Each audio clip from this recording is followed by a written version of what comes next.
Normally the first step in prepping your subframe is to take a degreaser and get all the residue off of it.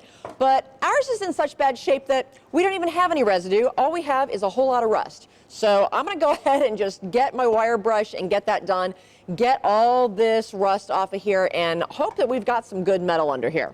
So I'm going to go ahead and get started.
All right, let's see how this feels.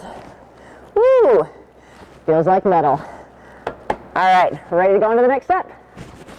Now that I have gotten all the rust off of here with the wire brush, I'm going to wipe it down. I'm going to use some acetone, but first I'm just going to do one layer with just my rag and see. Look at all that stuff.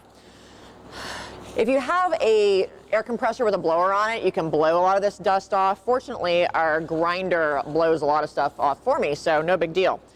Then you want to take the acetone or whatever type of degreaser you're using. Always wear protective gloves when you're using this stuff.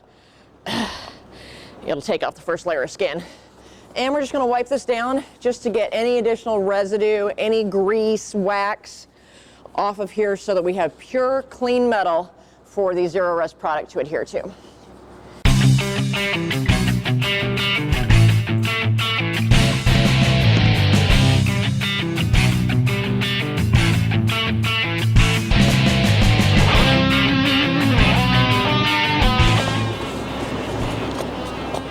All right, time to apply Zero Rust. Normally you would want to do all of the prepping on the entire subframe before you start your sealing process, but we're not that patient and we wanted to go ahead and show you how to use the product and show you the difference. Now, in your wire brushing, you can see we have some of the original undercoating still on the frame here. I tried to get that off, it would not come off, and that's perfectly okay. That means it's well bonded to the metal and we'll just reseal over it, so no big deal.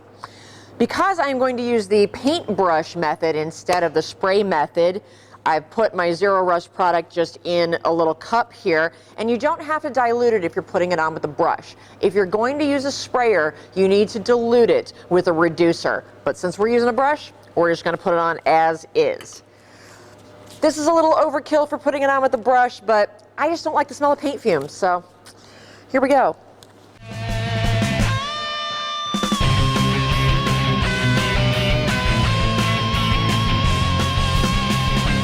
Do 2 coats, and you want to make sure it goes on pretty thin, because if you get it too thick, it's not going to dry properly. So go in a thin layer and you'll do a second thin coating after about 30 minutes when the first coat dries. It's just like painting anything else. In fact, this stuff is so cool, you can use it on your patio furniture. I'm going to use it on the railing to the front porch of my house, which is rusting pretty badly. You can use it on your kid's radio flyer wagon. Do they even make those anymore? It's just a very versatile product that's so easy to use. It also comes in different colors. We're just going to use black on this frame. But if you wanted your subframe to be, say, red, you could totally do that.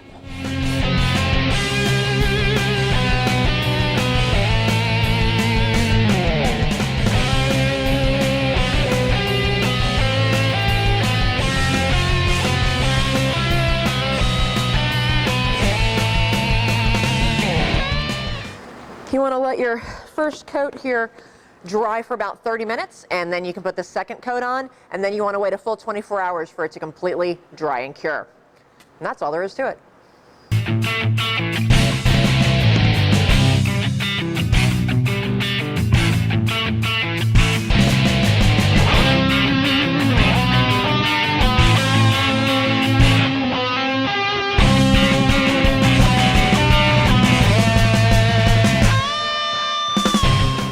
Okay, it's been about 30 minutes and this is dry to the touch for our first coat, so I'm going to put a thin second coat on.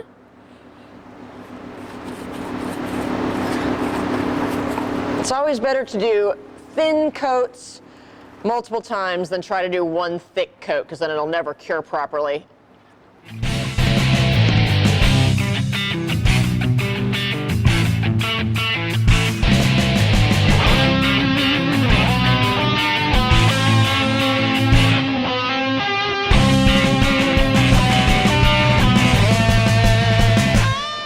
Just got to let that dry and cure for about 24 hours. I think Vince is ready to work on the floor pans inside here, and I'm going to go make a sandwich.